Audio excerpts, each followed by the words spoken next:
우리가 지난주에 불의한 청지기 비유에 대해서 살펴봤습니다. 우리 지난주에 말씀드렸지만 이 청지기는 일단 믿는 사람도 아니고 그렇다고 도덕적으로나 윤리적으로 존경받을 만한 사람도 아닙니다.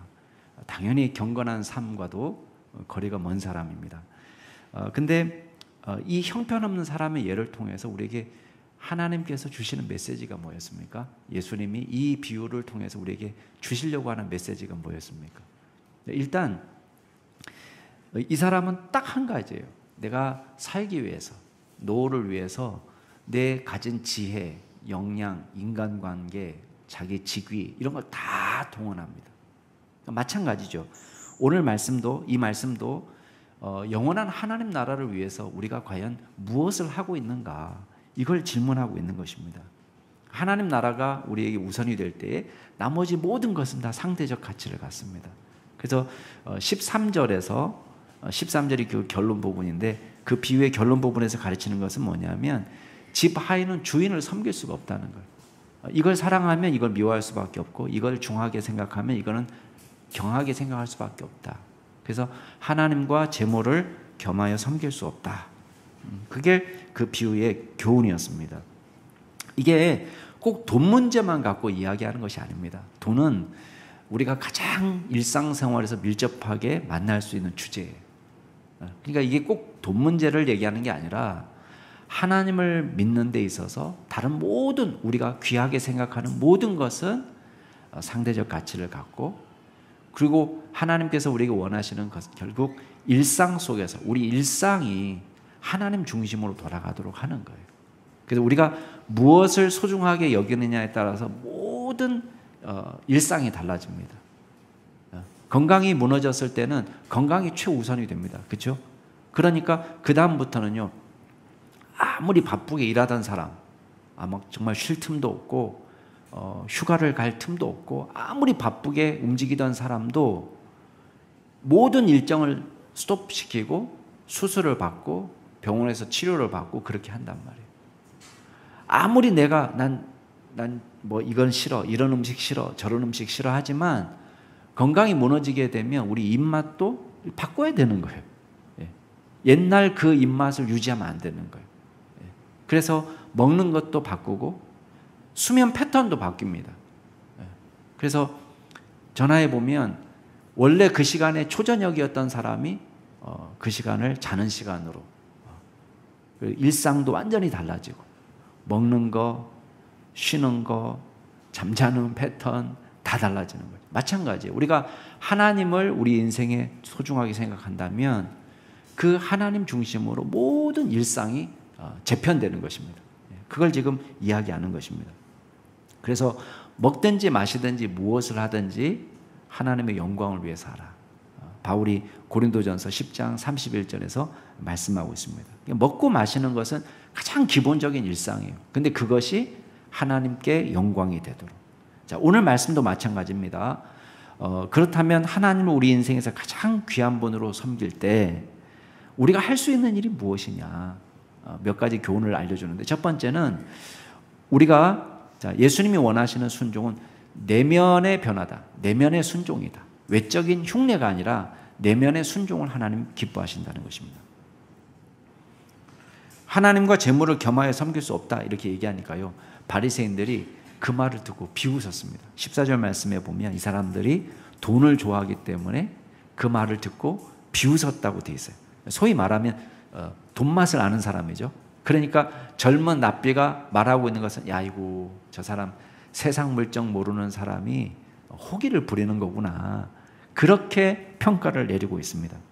그렇지만 지금 예수님은 자신을 비웃는 바리새인들을 향해서 두 가지를 지적합니다. 하나는 뭐냐면 하나님은 우리의 마음을 보시는 분이라는 거예요. 자, 15절 말씀 같이 한번 읽어볼까요? 15절 시작. 예수께서 이르시되 너희는 사람 앞에서 스스로 옳다 하는 자들이나 너희 마음을 하나님께서 아시나니 사람 중에 높임을 받는 그것은 하나님 앞에 미움을 받는 것이니라.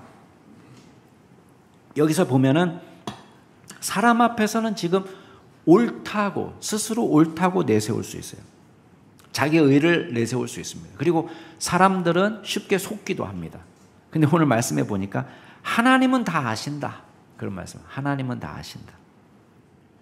그래서 사람 중에서는 내가 높임을 받을 수 있지만 하나님 앞에서는 미움을 받을 수 있다. 바리새인들을 흔히 일컬어서 외식하는 자다. 그런 말 많이 썼습니다. 마태복음 23장에 가면 예수님께서 바리새인들을 야단치실 때 이 외식하는 자들아 뭐 그런 말씀 많이 하셨잖아요. 근데 이 외식하는 자들이라는 뜻은 이제 겉으로 꾸며내는, 원래 문자적 의미는 배우라는 뜻입니다. 배우, 연극 배우. 그러니까 야 이 배우 같은 뭐 이렇게 얘기하는 거예요. 그러면 배우가 하는 일은 뭡니까? 배우는 진짜 자기가 아니잖아요. 근데 우리가 드라마에 푹 빠지면 어떤 일이 벌어지죠? 막 12부작 드라마를 보면은 드라마에 나온 선한 사람은 진짜 실생활에서도 선한 사람이라고 생각하는 거예요. 또 악역을 맡은 사람들은 실제로 막 나쁜 사람이라고 생각하는 거예요. 그래서 길거리 지나가면 야 이 나쁜 막 이렇게 막 욕하기도 하고 심지어는 심하면 이렇게 폭행을 당하기도 하고. 근데 선한 역을 맡으면 어떻게 되죠? 식당에 갔는데 밥이 막 더 나오고 보너스가 나오고 이렇게 된단 말이에요. 근데 이걸 착각하는 거예요. 근데 우리가 크게 충격받을 때는 언제입니까? 드라마에서 본 그 사람의 이미지는 너무 선하고 착한데 이제 뉴스에서 이 사람에 대한 부정적인 걸 접하는 거예요. 거기서는 되게 정숙하고 참하고 정말 헌신적이고, 근데 실제로는 이 사람이 마약을 했다더라, 불륜을 저질렀다더라. 그러니까 배우 인생이 끝장나는 경우도 있습니다. 그런데 바리새인들은 지금 교만과 탐욕은 자기가 스스로 깨닫지 못하고 15장 1절에 보니까 예수님께 세리와 죄인들이 나올 때 수근수근 거렸단 말이에요. 근데 예수님은 지금 뭘 얘기하십니까? 하나님은 우리의 마음을 아시는 분이시다. 우리가 겉으로 어떻게 행동하는 것만 아시는 것이 아니고 24시간 우리의 생각과 마음을 읽으시는 분이시다. 그렇게 말씀하고 있습니다. 그렇기 때문에 저와 여러분들이 결국은 16절 말씀에 보면 율법과 선지자는 요한의 때까지고 구약 시대 그 후부터는 하나님 나라의 복음이 전파되어 사람마다 그리로 침입하고 있다. 지금 바리새인과 서기관들은 불평하고 있던 그 현상을 지금 예수님은 뭐라고 평가를 내리시고 있냐면, 마지막 때에 이 하나님 나라가 전파되었더니 많은 사람들이 그 하나님 나라로 밀려 들어오고 있는, 그 말씀을 듣고 회개하고 변화되는 역사가 나타나고 있는 그런 역사를 말합니다. 그러면서 두 번째 당부가 있어요. 아까 첫 번째는 우리의 마음을 아시는 하나님께서, 두 번째는 우리에게 원하시는 게 뭐냐면 마음으로부터 율법을 순종하는 거예요. 마음으로부터의 순종을 원하신다는 거예요. 그러니까 단순히 겉으로 드러나는 율법의 행위를 하는 것, 이 정도 수준에 머무르는 것이 아니고 율법 이상의, 율법을 초월하는 더 거룩한 인생을 살아가도록 요구하시는 거예요. 그러니까 우리가 오해하면 예수 믿고 구원받았기 때문에 하나님의 말씀은 이제 율법은 싹 무시해도 되고 우리는 그냥 믿음으로 구원받는 거니까 아무렇게나 살아도 된다, 이렇게 착각하시는 분들이 많이 있습니다. 물론 율법이 우리를 절대 구원 못합니다. 율법은 구원하지 못하지만 율법이 우리에게 제시해 주는 건 뭐냐면 무엇이 하나님이 기뻐하시는 길인지, 무엇이 거룩한 길인지를 가르쳐 주는 거예요. 그게 중요한 것입니다. 그래서 17절 18절 말씀 같이 한번 볼까요? 17절 18절 시작. 그러나 율법의 한 획일 떨어짐보다 천지가 없어짐이 쉬우리라. 무릇 자기 아내를 버리고 다른 데 장가드는 자도 간음함이요 무릇 버림당한 여자에게 장가드는 자도 간음함이니라. 율법 한 획도 없어지지 않는다. 율법이 없어지는 것보다는 천지가 무너지는 것이 더 쉽다, 이렇게 얘기했어요. 그러니까 율법은 여전히, 십계명이 우리에게 가르치는 것은 여전히 유효한데 이게 구원의 길이 아니고 무엇이 하나님 기뻐하시는 길인지를 보여주는, 거룩한 삶을 보여주는, 그러면서 갑자기 제7계명을 들고 나오는 거예요. 문맥에 맞지 않게. 그죠?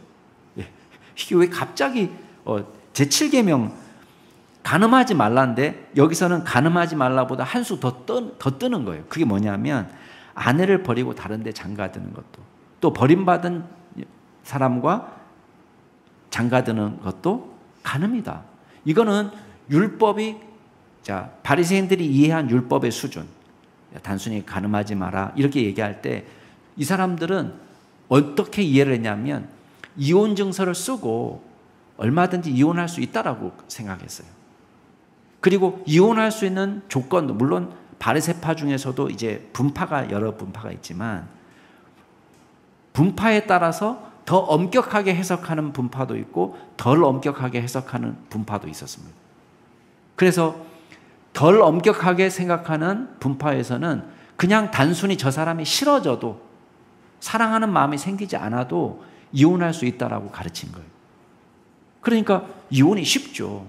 왜냐하면 우리 마음이라는 것은 얼마든지 변화되니까. 근데 지금 예수님은 이 말씀을 하는 거예요. 우리가 생각하는 그 이혼하지 말라는 그 계명 속에 포함된 하나님의 뜻을 안다면 쉽게 결정하기 어렵다라는 것을 지금 가르쳐 주는 거예요. 이게 하나의 예입니다. 예. 근데 이어지는 부자와 나사로 비유도 이와 관련이 있습니다. 이 비유 말씀을 듣는 사람들은, 물론 제자들도 섞여 있지만 주된 청중은 지금 바리새인들이죠. 이 사람들이 재물에 사로잡혀서 하나님의 나라를 위해 살지 못하는 사람들이에요. 이 사람을 위해서 특별히 오늘 비유 말씀을 하고 있습니다. 자, 부자와 나사로 비유는 잘 아는 말씀이죠. 제가 짤막하게 요약해서 설명해 보겠습니다. 어느 마을에 부자가 살고 있었는데 이 부자 집 대문에 거지 나사로가 구걸하고 있습니다. 양극단의 삶을 보여줍니다. 여러분, 부자의 삶을 한번 보세요. 부자는요, 자색 옷을 입었다고 그랬어요. 그 자색 옷은 왕족이나 귀족들이 입을 수 있는 옷입니다. 그러니까 높은 관직에 있는 사람들일 가능성이 높죠. 그 다음에 이 사람은 뭐 정확하게 뭐 사두개파다, 뭐 도지해산 엘리트다, 뭐 이런 주장도 있지만 그거는 이 비유에서 알 수가 없습니다. 다만 우리가 알 수 있는 것은 날마다 파티예요. 날마다 파티. 19절 말씀에 보면 날마다 호화롭게 즐겼다 그랬습니다. 연애를 베풀고. 그러니까 호사스러운 파티를 날마다 할 정도면은 돈이 남아도는 거죠. 당시 사회적 통념으로 볼 때 부자를 바라보는 관점은 어떤 겁니까? 유대인들이 부자를 바라보는 관점. 아이고, 복 받으셨네요. 그게 관점이에요. 하나님의 복을 받은 사람. 그러니까 이 사람은 나가도 복을 받고 들어와도 복을 받고 엎어져도 복을 받고 자빠져도 복을 받고 넘어져도 복을 받고 안 깨지고. 어떤 사람이 하는 일마다 잘 되는 거예요. 그러면 당시 사람들이 볼 때는 어이구, 저 사람 신앙이 좋은가 보다. 아니면 하나님의 복을 받았나 보다. 그렇게 평가를 내릴 수가 있습니다. 자기 스스로는 어떻게 생각했느냐? 자기 스스로는 아브라함의 자손이에요. 그래서 실제로 음부에 떨어졌는데 아브라함을 뭐라고 부르고 있냐면 아버지라고 부르고 있습니다. 24절에 보면. 그렇죠? 뭐라고 부르고 있어요? 아버지. 아브라함을 아버지라고 부른다는 건 뭐겠어요? 나도 아브라함의 자손이고 구원받아 마땅한 사람이다. 이렇게 생각했습니다. 반면에 나사로를 한번 보세요. 나사로는 고운 옷은 고사하고 온몸이 상처투성이고 낡은 옷을 입고 그 상처가 밖으로 노출되니까 개들이 와서 그 상처를 핥을 정도로 비참한 상황에 빠져 있습니다. 죽음이 코앞이에요. 근데 이 사람은 스스로 그 대문에 가서 앉아 있을 수 있는 건강도 안 돼요. 그러니까 어떻게 되냐면 여기 보면 부잣집 대문 앞에 내던져졌다라고 되어 있습니다. 원문에 보면 표현이 누가 와서 구걸하도록 거기다가 갖다 놓은 거예요. 스스로 온 게 아니라 누가 와서 데려다 놓을 정도로. 그만큼 중병을 앓고 있습니다. 이 사람은 하루하루 부잣집 상에서 떨어지는 음식물 찌꺼기로 연명하고 있습니다. 야, 쟤 좀 갖다 줘라. 그 음식으로 사는 것이 아니고 파티하다 남은 음식물 찌꺼기로 이 사람이 연명하고 있는 것입니다. 겉으로만 보면 이 사람은 영락없이 저주받은 인생이에요. 근데요, 놀라운 일이 벌어졌습니다. 운명이 역전됐어요. 어떤 역전이냐? 22절, 23절 같이 한번 보겠습니다. 22절, 23절. 시작. 이에 그 거지가 죽어 천사들에게 받들려 아브라함의 품에 들어가고 부자도 죽어 장사되매 그가 음부에서 고통 중에 눈을 들어 멀리 아브라함과 그의 품에 있는 나사로를 보고. 예, 지금 완전히 운명이 거꾸로 됐는데 부자는 음부에서 고통당하고 있고 나사로는 아브라함의 품에 안겨서 평안을 누리고 있어요. 여러분, 옛날 교부들이 이 비유를 해석할 때는 뭐라고 해석했냐면 이거는 앞에 불의한 청지기 이야기처럼 비유가 아니라 이 말씀은 실제 일어났던 일이다 이렇게 평가를 내렸습니다. 왜 그러냐면 이 비유의 특징은 예수님의 모든 비유 중에서 유일하게 이름이 실명이 등장하는 비유예요. 그렇죠? 다른 건 다 농부의 비유, 또 어떤 부잣집 포도원 품꾼의 비유, 달란트의 비유, 탕자의 비유, 그 이름이 안 나와요. 아버지가 있고 아들들이 있고, 또 문화를 찾는 여인이 나오고 잃어버린 양을 찾는 목자가 나오지만 이름이 나오잖아요. 근데 여기는 유일하게 이름이 나오는 이야기예요. 게다가 이름 중에서 부자 이름은 생략돼 있어요. 거지의 이름은 나와 있습니다. 여러분 이게 상식적이지는 않죠. 제가 지난번에도 말씀드렸지만 보통 비유는 장화와 홍련 이름이 나오게 되면 장화도 나오면 홍련이 나와야 돼요. 그 다음에 흥부가 나오면 뭐가 나옵니까? 놀부가 나와야 돼요. 근데 여기는 부자와 거지도 아니고 뭐 다른 이름이 나와서 나사로가 아니라 부자 이름은 나오지 않고 거지 이름은 나사로가 나와 있어요. 쉽게 말하면 이 청중들이 나사로의 이름을 알고 있는 거예요. 나사로가 누군지 알고 있어요. 여러분 부자는 스스로 옳다 인정함을 받는 사람이고 사람 중에 높임을 받는 사람이었어요. 앞에 우리 바리새인들 보고 예수님이 그렇게 얘기하셨잖아요. 하나님께 사람 중에 높임을 받는 것이 하나님께 미움받는 것이 될 수 있다. 근데 지금 이 부자가 딱 그런 사람이에요. 사람들 가운데서는 야, 복 받았어 그 사람. 아유 자식들도 다 잘 됐대. 부자래. 이번에 땅값이 많이 올랐대. 사람들은 다 좋아하고 인정하는 사람이지만 이 사람이 하나님 앞에는 지금 미움을 받고 있는 수도 있다는 거예요. 미움을 받고 있다는 거예요. 왜 그랬을까요? 왜 그랬을까요? 반면에 나사로는 지금 아브라함의 품에 있습니다. 아브라함의 품은 유대인들이 생각할 때는 저 하늘의 상좌, 높은 자리라고 알려져 있습니다. 여러분, 아브라함의 품이 막 100개, 1000개 되는 건 아니잖아요. 누가 아브라함의 품에 안기겠습니까? 그래서 유대인들이 생각할 때는 아브라함의 품에 안겼다는 것은요, 천국 중에서도 아랫목에 가 있는 거예요. 아랫목에. 천국의 아랫목. 지금 그런 상태로 놓여 있는 거예요. 더욱더 놀라운 소식은 뭐냐면 이 역전된 운명이 영원하다는 거예요. 바뀔 수가 없는 거예요. 이게 한 번 정해지면 영원한 운명이기 때문에 비극적인 거예요. 여러분 이 부자가 이야기합니다. 24절에 보면 아버지 아브라함이요 나를 불쌍히 여기셔서 저 나사로를 보내어서 그 손가락 끝에 물을 찍어서 내 혀를 서늘하게 해주십시오. 물 한 잔도 아닙니다. 얼음 띄운 아이스 아메리카노가 아니에요. 그 손끝에 물 한 방울만 혀에 찍어줘가지고 서늘하게 해주세요. 내가 이 불꽃 가운데서 괴로워합니다. 근데 아브라함이 두 가지 이유를 들어서 거절합니다. 첫 번째 이유는 뭐냐면 지상에서 부자는 누릴 수 있는 모든 복을 누렸고 더 누릴 복이 없어요. 나사로는 지상에서 온갖 괴로움을 겪었어요. 이곳에서 보상받을 일만 남아있어요. 두 번째 이유는 뭐냐면 이 낙원과 음부는 서로 왕래가 불가능한 장소라는 거예요. 여기서 가고 싶어도 갈 수 없고 거기서 건너오고 싶어도 건너올 수 없는 영원한 회복 불가능한 상태에 있다는 거예요. 그러니까 이게 사실 더 절망적인 거예요. 이걸 바꿀 수만 있다면 우리가 죽어서라도 바꿀 수만 있다면 좋은데 이걸 바꿀 수 없는 영원한 형벌이다. 그럼 우리에게 드는 질문이 있을 거예요. 목사님, 이 부자의 문제가 뭡니까? 이 부자가 왜 지옥에 갔는 겁니까? 잘 살았기 때문입니까? 이렇게 질문할 수 있잖아요. 근데 오늘 말씀을 잘 읽어보면 이 부자의 문제는 잘 산 것이 문제가 아니에요. 예. 그럼 성경에도 잘 산 부자들은 엄청나게 많아요. 지금 아브라함 자신도 잘 살았던 사람이에요. 그죠? 부자. 또 누가복음에 보면은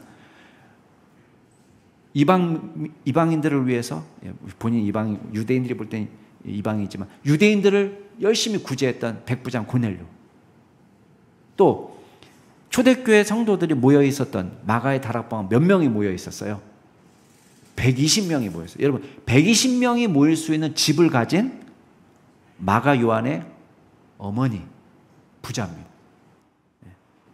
여러분, 성경에 보면 자기 집과 재물을 팔아서 바치고 주님을 따랐던 바나바도 부자입니다. 여러분, 성경에는 부자들이 많이 나옵니다. 부자였기 때문에 이 사람이 여기 있는 건 아니에요. 그럼 뭐 때문에 여기 있느냐? 부자와 이 아브라함과의 대화 속에서 우리가 좀 유추해 볼 수 있는 게 있어요. 27절, 28절 같이 한번 읽어볼까요? 27절, 28절 시작. 그러면 아버지여 구하노니 나사로를 내 아버지의 집에 보내소서. 내 형제 5이 있으니 그들에게 증언하게 하여 그들로 이 고통받는 곳에 오지 않게 하소서. 나사로를 부활시켜서 우리 형제 5명이 있는데 죽었다가 살아나서 가서 얘기해 주라는 거예요. 형님이 여기 와서 고통당하고 있으니까 고통당하지 않도록 살아있을 때 믿음으로 살라, 이렇게 얘기해 주라는 거예요. 그랬더니 오케이 하는 것이 아니라 아브라함의 대답이 냉정해요. 29절 말씀에 뭐라고 얘기하냐면 그들에게는 모세와 선지자들이 있으니 그들에게 들어라. 아니, 답답하니 모세도 죽었고 선지자도 죽었는데 그들에게 들으라는 말은 뭐겠어요? 뭐가 있다는 거예요? 여기 모세와 선지자들은 구약 성경을 일컫는 유대인들의 관용이에요.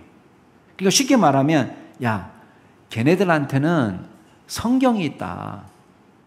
근데 모세와 선지자들의 가르침을 듣지 않으면 죽었다가 살아난 사람이 가서 이야기해도 듣지 않을 거다. 이렇게 이야기해 줍니다. 자, 이걸 뒤집어서 얘기하면 이 부자의 실패는 뭐였습니까?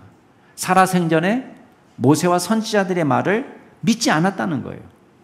스스로는 나는 선택받은 아브라함의 자녀라는 정체성을 가지고 있습니다. 나는 혈통적으로 유대인이야. 난 회당에도 나가. 물질의 축복도 받아서 하나님이 나를 복 주셨어. 건강했어. 이렇게 말할 수는 있지만 정작 이 사람이 무시한 건 뭐냐면 모세와 선지자들을 통해서 기록된 하나님의 말씀을 믿지도 않고 실천도 하지 않았다는 것입니다. 여러분, 우리가 가장 경계해야 될 신앙이 바로 이런 겁니다. 관습적인 신앙. 여러분, 구약을 몰랐겠습니까? 이 사람은 회당에 출석하지 않았습니까? 그런 게 아닙니다. 그런데 이 부자가 말합니다. 아브라함이여, 만일 죽은 자들이 가서 그들에게 가는 자가 있으면 회개할 겁니다. 아브라함 말합니다. 아니야. 모세와 선지자들에게 듣지 아니하면 비록 죽은 자 가운데서 살아난 자가 있을지라도 고난을 받지 않을 거야. 어떤 기적을 봐도 하나님의 말씀을 듣고 믿지 않는 사람은 어떤 기적을 경험해도 믿기 힘들다는 거예요. 실제 우리는 그런 일들을 경험합니다. 여러분, 간간히 죽었다가 살아났다는 사람들이 있습니다. 해외 토픽에도 나오고 실제 그런 간증도 우리가 듣습니다. 그렇지만 여러분, 그 간증을 듣고 다 믿나요? 아니에요. 여러 가지 이유를 댑니다. 저 사람이 헛것을 본 걸 거야. 그냥 기절했다가 깨났을 거야. 저 사람이 거짓말을 할 거야. 여러 가지 이유를 갖다 대고 잘 믿어지지가 않습니다. 여러분, 만약에 부활을 통해서 이 세상 사람을 다 구원할 수 있다면 예수님께서 그 기적을 왜 안 보여주셨겠습니까? 이 부자의 문제는 말씀을 믿지 않은 거예요. 아마도 읽어보지 않을 가능성도 더 많아요. 잘 듣지 않았을 가능성도 더 많습니다. 오늘날 우리도 마찬가지입니다. 주님의 말씀이 있지만 옛날에는요, 돈 많은 사람만 성경을 가질 수 있었습니다. 왜냐하면 이게 일일이 수기로 써야 됐으니까. 손으로 베껴서 지금처럼 인쇄돼서 나오지 않기 때문에. 그래서 회당에 가면 성경을 많이 읽었습니다. 읽는 것 자체가 중요한 거예요. 많이 선포되고. 근데 여러분, 성경이 있으면 읽습니까? 아니에요. 성경이 있어도 읽지 않습니다. 그럼 혼자 읽어서 잘 모르니까 설명을 들어야 된다. 성경 공부 할 수 있나요? 잘 안 합니다. 또 말씀을 배우면 믿나요? 잘 못 믿습니다. 믿음이 생기지 않기 때문에 합리적인 설명을 하려고 합니다. 자기가 생각할 때는 이건 이거야. 합리적인 설명을 합니다. 전능하신 하나님께서 내 인생의 주인 되신다는 사실을 잘 믿지 못합니다. 최근 20, 30대 사이에서 그 명상의 유행이라고 합니다. 제가 새벽 기도 때도 잠깐 말씀드렸지만 명상 앱이 따로 있어가지고요. 이게 일종의 마인드 컨트롤이죠. 이렇게 조용히 음악 들으면서 또 묵상하면서 또 좋은 이야기도 들으면서 명상을 하는 거예요. 마음의 평안을 얻고 집중력을 얻고 업무 능률을 상승시키기 위해서 필요하다. 사람들이 이야기를 합니다. 근데 주로 명상을 통해서 들을 수 있는 메시지는 어떤 메시지입니까? 기껏해야 정말 잘 들으면 내 내면의 소리예요. 내면의 소리. 기껏해야. 또 정말 좋으려면 뭐 유튜브에서 좋은 사람들이 하는 이야기 들을 수 있죠. 근데 우리는 하나님의 말씀을 들으려고는 잘 안 합니다. 우리 기독교의 묵상의 본질은 뭡니까? 말씀이 나를 비추도록 하는 거예요. 그죠? 내 내면의 소리를 듣는 것도 아니고 유명한 정치가의 말을 듣는 것도 아니고 유명인의 말을 듣는 것도 아니고 하나님의 말씀이 들리도록. 이게 중요합니다. 또 말씀의 능력을 신뢰할 때 말씀대로 믿게 됩니다. 우리 마음대로 기독교의 장벽을 험는 게 아닙니다. 이래도 괜찮아요. 저래도 괜찮아요. 라고 얘기하는 게 아닙니다. 아까 예수님이 강조하는 게 그거잖아요. 예수님 강조하는 게 뭡니까? 예수님은 율법 우리가 무시해도 된다 이렇게 말하는 것이 아니라 오히려 더 구약보다도 더 수준 높은 삶의 방식을 이야기해 주는 거예요. 여러분 편의적 해석, 대중적 해석, 듣기 좋아하는 메시지는요. 당장은 좋습니다. 그게 기독교의 문턱을 낮춰주는 것처럼 보이기도 합니다. 선교적인 전략처럼 보이기도 합니다. 우리가 자주 대중성을 확보하기 위해서 노력할 때가 많습니다. 그러나 하나님의 말씀을 말씀 그대로 가르쳐 줄 때에 말씀의 능력은 성령께서 행하는 것이고 그 사람들을 변화시키는 능력도 성령님을 통해서 변화되는 거기 때문에 내가 이 사람을 바꾸는 게 아니에요. 그러니까 우리가 우리의 말씀의 수준을 낮추는 것이 아닙니다. 바울이 에베소 가서 선교할 때 깝깝하죠. 에베소는 우상 숭배가 만연한 곳이고 또 음란하기로 유명한 곳이고 자기가 그곳에 가서 3년 동안 눈물로 기도로 목회하면서 교회를 개척했습니다. 그리고 그 에베소 교회를 누가 이어서 목회했냐? 디모데가 목회했습니다. 디모데는 나이도 어리고 정말 경험도 부족하고 여러 가지로 걱정되는 게 많은데 디모데 전후서를 써서 디모데에게 보냅니다. 에베소에서 목회하는. 근데 목회하고 정말 위장병도 생긴 것 같아요. 스트레스 많이 받아서. 근데 그 디모데에게 뭐라고 권면하는지 아세요?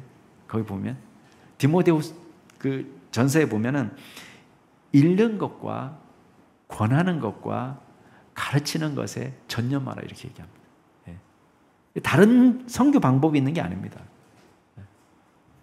하나님의 말씀을 자기도 부지런히 읽고 그리고 권하고 그리고 가르치는 일에 전념하라라고 이야기합니다. 다른 무슨 방법이 있습니까? 교회를 세울 수 있는. 이런 부자는 그걸 못한 겁니다. 하나님의 말씀을 믿지 못한 거예요. 두 번째 부자의 잘못은 뭐냐면 당연히 불신앙이니까 불순종으로 이어질 수밖에 없겠죠. 하나님의 말씀대로 살지 못해요. 여러분 이 부자의 잘못은 나사로에게 무슨 해코지한 게 아닙니다. 그렇죠. 나사로를 쥐어 팼다든지 무슨 상처를 냈다든지 그런 말은 없습니다. 대문에서 내쫓은 것도 아닙니다. 마땅히 나사로에게 할 수 있는 일을 하지 않은 거예요. 그럼 대문 앞에서 구걸하고 있어요. 나사로를 모릅니까? 아니에요. 음부에 가서 딱 보니까 아브라함 품에 안겨 있는데 자기 집 대문에서 구걸하던 나사로라는 것을 대번에 알아봅니다. 그래서 이름을 부르잖아요. 제 나사로를 다시 살아나게 해서. 이름을 부를 정도로 대면대면한 사이가 아닙니다. 알고 있습니다. 그러면 자기 대문 앞에 나사로가 누워있다는 걸 알고 있어요. 부자가 할 수 있는 가장 쉬운 일이 뭡니까? 부자가 할 수 있는 가장 쉬운 일은 돈으로 하는 겁니다. 돈으로 하는 건 가장 쉽습니다. 그렇죠? 어디 가야 되는데 갈 수 없으면 어떻게 하면 됩니까? 돈 보내주면 됩니다. 돈으로 할 수 있는 거. 재물과 소유를 하나님이 기뻐하시는 방식으로 사용하는 방법들. 성경이 어마무시하게 나와 있습니다. 모세와 선지자 통해서 하나님이 말씀하셨습니다. 부자가 못한 거는 돈이 없어서가 아니고 부릴 사람이 없어서도 아닙니다. 자기가 직접 할 필요도 없습니다. 야, 쟤 좀 병원에 좀 데려다 주라. 병원비는 내가 댈게. 시키면 움직이는 종들이 가득합니다. 그러니까 뭐가 없어서? 돈이 없어서가 아니라 마음이 없어서, 의지가 없어서. 여러분, 음식물 찌꺼기로 먹지 않아도 됩니다. 야, 쟤 좀 씻겨줘라. 고쳐줘라. 야, 여기 상이라도 한 상 차려줘라. 얼마든지 말로 할 수 있습니다. 말로. 제일 쉬운 겁니다.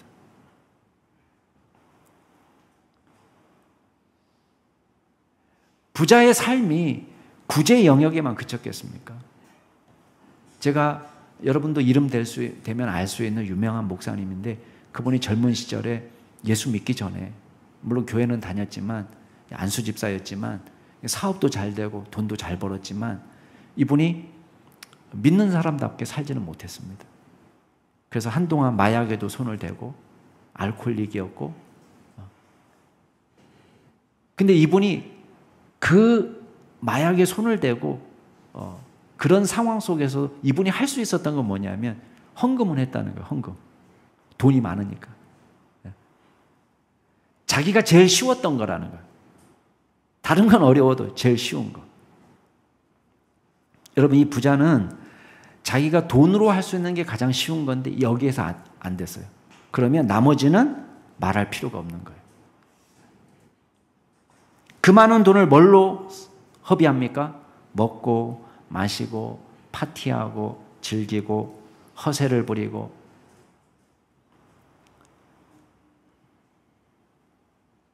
자기가 할 수 있는 분야에서 하는 겁니다. 주님이 요구하시는 것은 할 수 없는 것을 요구하시는 게 아닙니다. 내가 제일 잘할 수 있는 것을 하는 것입니다. 여러분, 이 나사로가 제일 못하는 건 뭡니까? 나사로는 돈이 없어요. 나는 돈이 없으니까 지옥 갔습니까? 아니에요. 이 사람은 아브라함의 품에 안겼습니다. 그냥 가난했기 때문에 천국 갔다? 그것도 오해입니다. 가난이 벼슬은 아닙니다. 가난했기 때문에 천국 가는 건 아닙니다. 근데 나사로는 몸도 병들고 누가 데려다 줘야지 누워서 구걸할 수 있을 만큼 밖에 되지 않는 사람이에요. 그러나 나사로가 아브라함의 품에 안겨 있는 것은 부자와 대주적인 거예요. 이 사람은 뭐 했다는 거예요? 반대로 모세와 선지자들의 말을 믿었다는 거예요. 그리고 자신이 할 수 있는, 자신이 제일 잘할 수 있는 믿음의 삶을 살았다는 것을 의미합니다. 여러분, 우리의 신앙은 순종으로 표출됩니다. 말씀에 순종하게 됩니다. 여러분, 머리 좋은 사람이 순종하는 것이 아닙니다. 믿음 있는 사람이 순종하게 되어 있습니다. 누가 신앙인입니까? 어려운 신학적인 용어를 말할 수 있는 사람이 아니에요. 신학적인 토론을 벌일 수 있는 사람이 신앙적인 사람이 아닙니다. 신앙 좋은 사람은 그런 용어 잘 몰라도 신학적인 토론을 잘 벌일 수는 없어도 말씀을 순전하게 믿고 그 말씀대로 사는 사람이 신앙이에요. 좋은 신앙이에요. 자기가 가장 잘할 수 있는 부분에서 순종하면 됩니다. 여러분이 할 수 있는. 여러분, 우리 그 찬양을 기억하실 겁니다. 이 세상에는 사랑을 줄 수 없을 만큼 가난한 사람도 없고요, 사랑을 받지 않아도 될 만큼 부유한 사람도 없습니다. 누구든지 내가 있는 곳에서 사랑할 수 있습니다.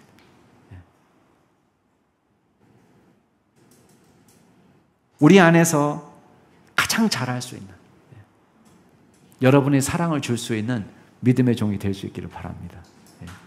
그럴 때 저와 여러분을 통해서 주님께서 놀라운 기적을 이루어 가실 줄로 믿습니다. 이 시간 같이 한번 기도하겠습니다. 이 시간 기도하실 때에 그런 기도하면 좋겠습니다.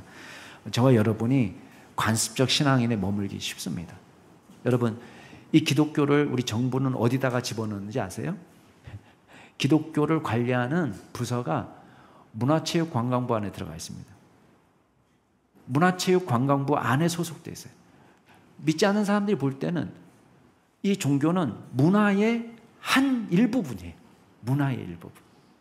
그러나 저와 여러분은 편의상 그렇게 분류를 할 수 있어도 우리의 신앙이 문화에 머물러서는 안 됩니다. 관습, 내 습관, 공기 이렇게 돼서는 안 됩니다. 예수 안에 생명이 있고 진리가 있고 유일한 구원의 길이 여기 있다는 것을 믿고 그분을 구주로 붙잡는 거예요. 말씀에 기록된 것을 주님의 음성으로 듣고 받아들이는 거예요. 그런 순전한 믿음을 달라고 기도하시기 바랍니다. 두 번째 기도하실 때는 우리가 말씀을 믿는 대로 살아갈 수 있도록 도와주옵소서. 우리가 이 땅에서 내가 할 수 있는 사랑을 베풀 수 있도록 도와주세요. 제가 돈도 부족하고 건강도 부족하지만 제가 할 수 있는 사랑의 실천이 무엇입니까? 저 같은 사람이 할 수 있는 사랑이 무엇입니까? 제가 주님이 기뻐하시는 사랑의 사람으로 이 세상에서 살 수 있도록 도와달라고 우리 두 가지만 놓고 믿음과 순종을 위해서 같이 통성으로 기도하시겠습니다. 기도하겠습니다.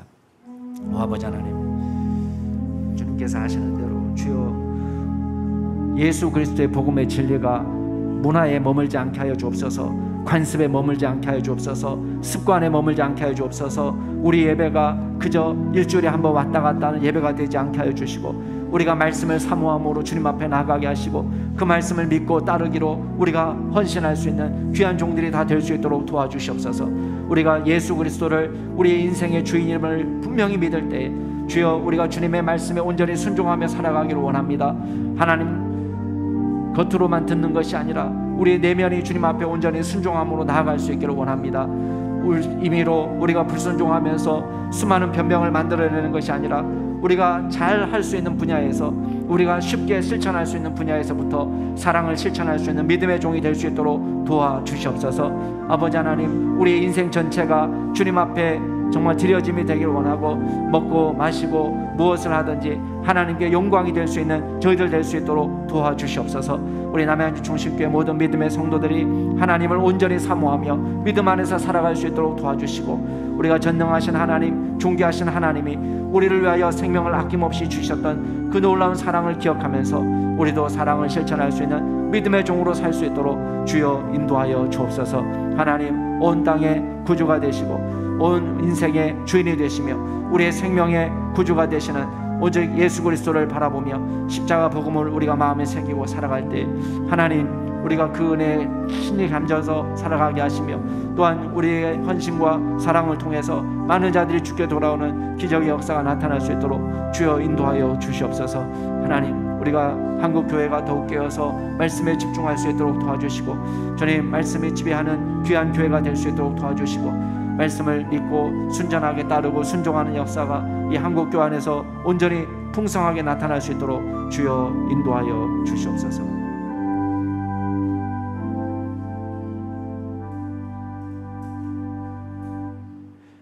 말씀하기를 기뻐하시는 주님, 우리에게 세세한 것들조차 계시하기를 기뻐하시는 주님, 주님께서 말씀하실 때 우리가 진지하게 귀 기울여 듣게 하시고 또 그 말씀대로 순종하며 믿음으로 살아가는 귀한 믿음의 종들이 다 될 수 있도록 주여 역사하여 주시옵소서.